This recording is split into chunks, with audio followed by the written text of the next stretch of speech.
माता पिता को बुढ़ापा इतना कमजोर नहीं करता जितना कि अपने बच्चों का रवैया कमजोर कर देता है। वह समाज कैसे तरक्की करेगा साहब, जहां लड़ाई दो पुरुषों की हो और गालियां माँ बहन को पड़े। मरने के बाद तो रिश्तेदार बहस करते हैं कि रोटी हमारी तरफ से, लेकिन वही बंदा बीमार हो तब ये नहीं कहता कि दवाई हमारी तरफ से होगी। जीवन में इतना समझौता मत करो कि लोग भूल जाए कि तुम एक इंसान हो।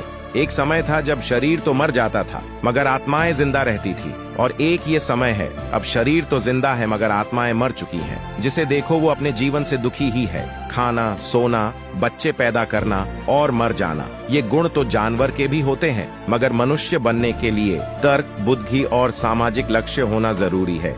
ये बात कड़वी है मगर सच है। कई बार अमीर लड़का ढूंढने के चक्कर में माँ बाप अपनी लाडो को एक ऐसा शख्स के हवाले कर देते हैं जो पूरी जिंदगी उसे खिलौना समझता है। चिंता और चिता में केवल एक बिंदु का ही फर्क है। चिता निर्जीव को जलाती है और चिंता जीवित को जलाती है। जब से लोग बुजुर्गों की इज्जत कम करने लगे हैं, तब से लोग दामन में अपने लिए दुआएं कम और दवाएं ज्यादा रखने लगा है। छोटी सी जिंदगी है, हंसकर जियो, लौटकर सिर्फ यादें आती है, वक्त नहीं।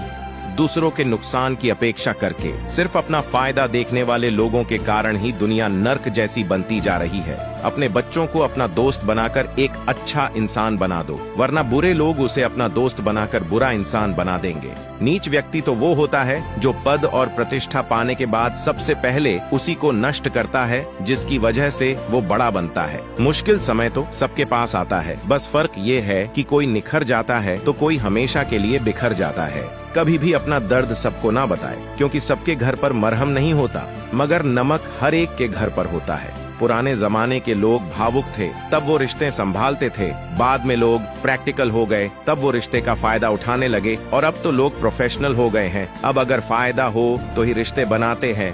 अगर लोग केवल जरूरत पड़ने पर ही आपको याद करते हैं तो बुरा मत मानिए, बल्कि खुद पर गर्व कीजिए, क्योंकि मोमबत्ती की याद तभी आती है जब अंधकार होता है। कुछ रिश्तेदार विपक्ष के नेता जैसे होते हैं, आप कितना भी अच्छा कर ले ये बस आपकी निंदा ही करेंगे। जिन चार लोगों में बैठकर आप दूसरों की बुराई करते हैं, मेरा यकीन मानिए आपके जाते ही वहां पर आपकी बुराई शुरू हो जाती है। एक साधारण चोर आपकी घड़ी, मोबाइल, बैग, सोने की चैन या फिर पैसे चुराएगा, लेकिन एक राजनीतिक चोर आपका भविष्य, शिक्षा, स्वास्थ्य और आपका रोजगार चुराएगा। नमक रोटी खाकर सो जाना, मगर अपनों के सामने कभी हाथ मत फैलाना, क्योंकि जितना वो देंगे नहीं उससे ज्यादा तो वो सुनाएंगे। बड़े खुदगर्ज होते हैं लोग, जिसे पसंद करते हैं उसकी बुराइयां भूल जाते हैं और जिससे नफरत करते हैं उसकी अच्छाइयां भूल जाते हैं। बेवजह किसी का दिल मत दुखाया करो साहेब, पता नहीं कब किसकी बद्दुआ काम आ जाए और हमारी हंसती खिलती जिंदगी को नष्ट कर दे। कभी अकेले में बैठकर खुद से एक सवाल करो कि मेरे ना होने से सबसे ज्यादा फर्क किसको पड़ेगा। बस जिसको फर्क पड़ेगा उसके लिए जियो, बाकी सबको उनके हाल में छोड़ दो। जिंदगी में घमंड किस बात का है साहेब, मिट्टी से बने हैं, मिट्टी में मिल जाएंगे। रोते हुए आए थे और रुलाते हुए जाएंगे। अगर इन बातों से सहमत है तो कमेंट में यस जरूर लिखे, और हाँ, अगर आपको इन सब में दिलचस्पी है तो हमारे परिवार का हिस्सा जरूर बनिए। धन्यवाद।